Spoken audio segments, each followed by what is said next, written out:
What if she was waiting for me? After what felt like hours, I gathered my courage and stepped out. I moved quietly, clutching the heart in my hand. My heart raced as I made my way to the king's chamber. The hallway was dark, and shadows danced on the walls. When I reached the door, I hesitated. What if the king didn't believe me? But I remembered the queen, so sick and frail, and I knew I had to try. I knocked softly. The king opened the door, looking surprised. "What is it?" he asked, his brow furrowed with concern. I stepped inside and held out the black heart. "You need to see this. Amina, she is not who she seems." The king looked at the object in my hand, confusion filling his eyes. "What is this?" "It's a part of her magic. She is trying to take the queen's life. I saw her in the garden, doing dark things. Please believe me."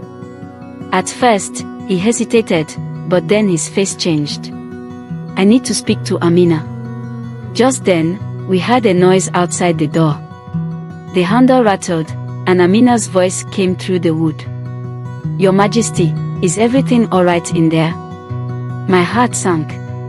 Amina had come for me. I looked at the king, panic in my eyes. "We need to hide." But before we could move, Amina burst through the door, her eyes wide and filled with rage. "What is happening here?" I stepped back, clutching the heart, and shouted, "You won't hurt the queen anymore. I know what you're doing." Amina laughed, a cold, chilling sound. "You think you can stop me? You're just a child." The king stepped in front of me, his face hardening. "You will leave the palace now, Amina. Your time here is over." Amina's expression twisted into anger, but before she could speak, I shouted, "You can't take her life." The tension was thick in the air.